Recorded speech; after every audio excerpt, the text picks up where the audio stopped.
একটি ত্রিভুজের দুটি বাহুকে বর্ধিত করা হলো। বহিস্থ কোণ দুটি যথাক্রমে 135 ডিগ্রি ও 119 ডিগ্রি হলে ত্রিভুজের কোণ তিনটির মান কত? অঙ্কটা শুরু করার আগে, অঙ্কটা খুবই সহজ, কয়েক সেকেন্ডে হয়ে যাবে, কিন্তু যাদের একটু বুঝতে অসুবিধা তাদের জন্য আমি ডিটেলসে বলছি। তো অঙ্কটা শুরু করার আগে দুটো জিনিস মাথায় রাখতে হবে, যে একটা যে কোনো ত্রিভুজ হোক, ত্রিভুজটা সমকোণী হোক, সূক্ষ্মকোণী হোক, স্থূলকোণী হোক, যে টাইপেরই ত্রিভুজ হোক না কেন, তিনটা কোণ থাকবেই এবং এই তিনটা কোণের সমষ্টি সর্বদা কিন্তু 180 ডিগ্রি হবে। এইটা সবসময় মাথায় রাখতে হবে। আর একটা রেখার উপরে আরেকটা রেখা যদি দণ্ডায়মান হয়, তাহলে এই যে দুপাশে কোণ তৈরি হলো, এই একটা কোণে একটা কোণ, এদের সমষ্টি সর্বদা 180 ডিগ্রি হবে। এই দুটো জিনিস মাথায় রেখে কিন্তু আজকে অঙ্কটা সমাধান করব আমরা। তো চলো প্রথমে ত্রিভুজটা এঁকে নিই। একটা ত্রিভুজে দুটো বাহুকে বর্ধিত করা হয়েছে, তাহলে আমি প্রথমে ত্রিভুজটা এঁকে নিলাম। ত্রিভুজটা আমি নাম দিয়ে দিলাম এ বি সি। এবার কি বলা হয়েছে, যে এর দুটো বাহুকে বর্ধিত করা হলো। তাহলে আমি প্রথমে এই যে বিসি বাহুটাকে বর্ধিত করলাম, তাহলে দেখো একটা বহিস্থ কোণ তৈরি হলো। আরেকটা বাহু, ধরো আমি এবি বাহুটাকে বর্ধিত করলাম, তাহলে এপাশেও একটা বহিস্থ কোণ তৈরি হলো। তো এবার এই বহিস্থ কোণ দুটোর মান দেওয়া আছে, একটা 135 ডিগ্রি, আরেকটা 119 ডিগ্রি। এবার বের করতে বলেছে ত্রিভুজের তিনটা কোণের মান কত হবে। এবার দেখো, এই যে এবিসি ত্রিভুজ এবিসি এর, এটা নাম দিয়ে দিচ্ছি ডি, এটা নাম দিয়ে দিচ্ছি ই। বহিস্থ এসিডি কোণ সমান 135 ডিগ্রি। তাহলে এই কোণটা আর এই কোণটা মিলে কত? 180 ডিগ্রি হবে পুরোটা।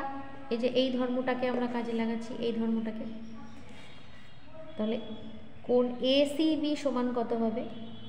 কোণ এসিবি সমান হবে 180 ডিগ্রি মাইনাস 135 ডিগ্রি। বিয়োগ করলে আমরা পাচ্ছি 45 ডিগ্রি। তাহলে এই কোণটা পেয়ে গেলাম 45 ডিগ্রি।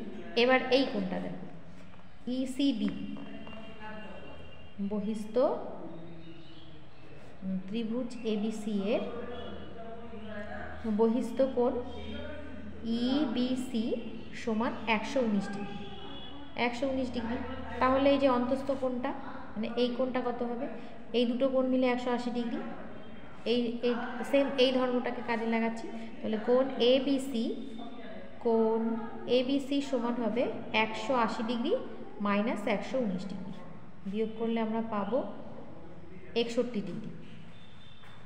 এবার তাহলে ত্রিভুজের দুটা কোণ পেয়ে গেলাম। এবার তিনটা কোণ মিলে 180 ডিগ্রি, তাহলে তৃতীয় কোণটা কত হবে? তাহলে এই কোণ দুটোর যোগফল করছি, করে 180 ডিগ্রি থেকে বাদ দিলে আমরা এই কোণটা পেয়ে যাব।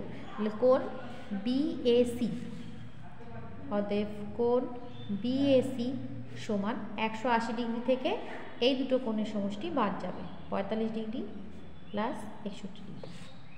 180 ডিগ্রি মাইনাস 106 ডিগ্রি হচ্ছে, বিয়োগ করলে আমরা পাচ্ছি 74 ডিগ্রি। তাহলে ত্রিভুজের তিনটা কোণ, একটা 74 ডিগ্রি, একটা 61 ডিগ্রি আর একটা 45 ডিগ্রি। অতএব ত্রিভুজের কোণ তিনটির মান যথাক্রমে 45 ডিগ্রি, 61 ডিগ্রি ও 74 ডিগ্রি। খুবই সহজ, একবার বুঝতে পারলে এরকম এত ডিটেলসে লেখার কোনো প্রয়োজনই হবে না। জাস্ট 180 ডিগ্রি থেকে শুধু মাইনাস করে দিতে হবে, তাহলে দুটো কোণ পেয়ে যাব। দুটো কোণ যোগ করে তৃতীয় কোণটা বের করার সময় 180 ডিগ্রি থেকে যোগফলটা বাদ দিয়ে দেবো। তাহলে খুবই সহজ, খুব তাড়াতাড়ি হয়ে যাবে। তো কেমন লাগলো ক্লাসটি অবশ্যই কিন্তু কমেন্ট করে জানিও। যদি ভালো লেগে থাকে অবশ্যই লাইক শেয়ার করতে ভুলো না। খুব ভালো থেকো, সুস্থ থেকো। নেক্সট ক্লাসে আবার নতুন কোনো অঙ্ক নিয়ে হাজির হবে। ধন্যবাদ।